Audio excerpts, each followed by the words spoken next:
Can people really change? Or are they stuck being the same person for the rest of their lives? If you've ever asked yourself this question and haven't been able to find the answer, don't worry.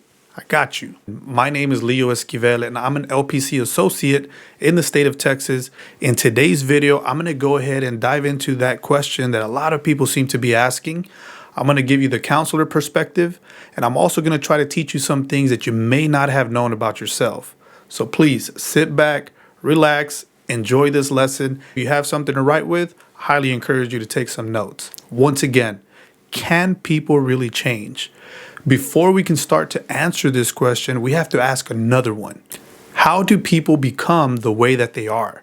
You see, in your childhood, you're just absorbing information like a sponge. An important thing you want to know about this is that there's two parts to your mind. One is your conscious mind, two, the unconscious mind. The conscious mind is the one that allows you to just be in the moment. Right now, I'm in front of this camera, using this microphone, so on and so forth. The subconscious mind is something that we all have, but we don't really think about as much. This is where you store your thoughts, your beliefs, your values, where you dive into your imagination and all these things, right? From the moment you were born all the way up until about 8 years old, you start to develop your subconscious mind and you start to download information that influence your beliefs. What information am I talking about? This is just anything that you see from your caregivers. Ideally, we want to have caregivers that teach us good values and good beliefs. And what if they told me I was no good? Unfortunately, for a lot of us, we may not have been taught the best of ideas or the best of values. And I know that some of us had it really rough. All of these things go down into your subconscious mind, and eventually they show up in adulthood. You see, in our brains, we have these neurons. As a child, you begin to figure things out and start to learn how to navigate your environment. These neurons create synapses that start to bridge everything together. The way I want you to view this is you're literally wiring yourself as a child. If you remember my last video, sometimes we have fears that cause anxiety. Other times we have fears that we don't even know where they come from. They may have come from our childhood. These are things that we can't control. But the good news here is that as adults, we can gain more self-awareness and figure out how to change these faulty ways of thinking we may have developed as children. Okay, Leo, so you're basically saying that things that happen to us in our childhood affect us as adults. Yes.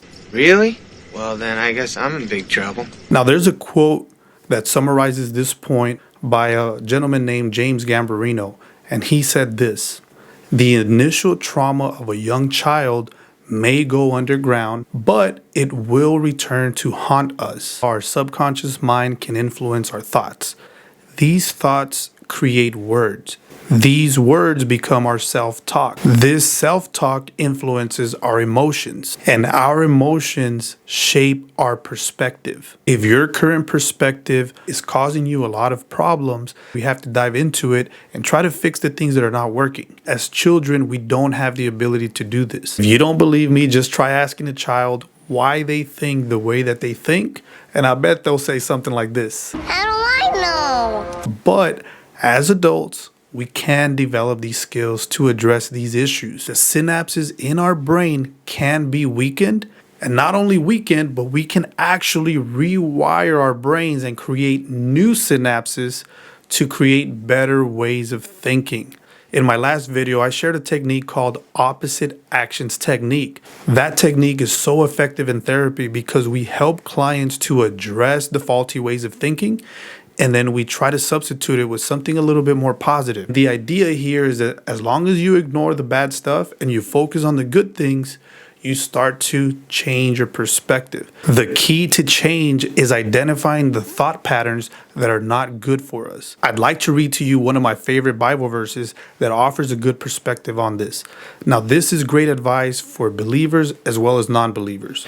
In the book of Romans, chapter 12, verse 2 says this: "Do not conform to the pattern of this world, but be transformed by the renewing of your mind." I love how it's trying to encourage us to be transformed by the renewing of your mind. This is literally rewiring your brain. Allow me to further illustrate these points by reviewing a great American film called Talladega Nights. In this story, there's some very good points about how our childhood can affect our adulthood. If you've never seen this movie, don't worry, I won't ruin how it ends, but I may ruin how it starts. In the beginning of this film, there's a kid by the name of Ricky Bobby, and his dad attends his school to do career day.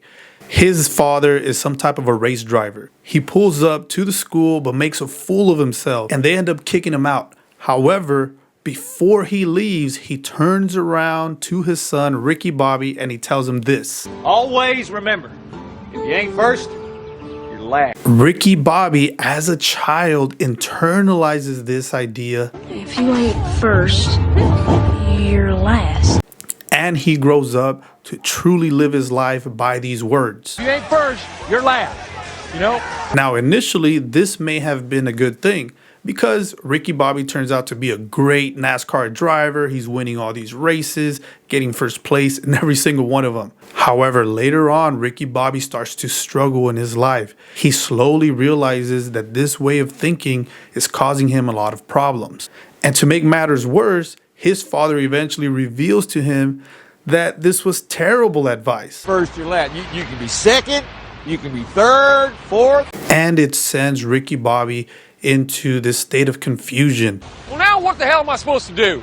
Well, that's $1 million question, isn't it? I won't ruin the rest of the movie, but if you're interested to see how he adapts, I highly encourage you to check it out. Okay, we're getting to that part of the video where I'm going to answer the question, can people really change? Well, people can change. The answer is yes. But you gotta change him from the inside, son. It has to start from the inside.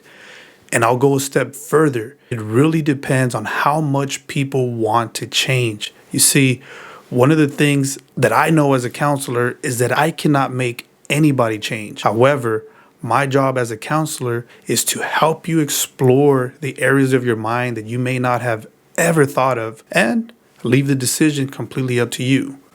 How much you change is directly correlated with how much you want to change. This is where a counselor could come in handy. I know counseling can be a little bit intimidating or even scary for some people. I mean, if you're Hispanic like me, you already know that we don't go to strangers and talk about our problems. However, I want to provide some comfort in letting you know that counselors are trained to help you with these issues. In my next video, I'm going to show you the easiest way of finding a good counselor that fits you and that can help meet your needs. I hope this video was helpful. My goal was to really give you a more profound look into why we think the way we think and how these thoughts shift our perspective on life. If you have any questions or want to leave any comments, please leave them down below. I always look forward to reading them. And thank you so much for listening to me today. I really appreciate it. Till next time.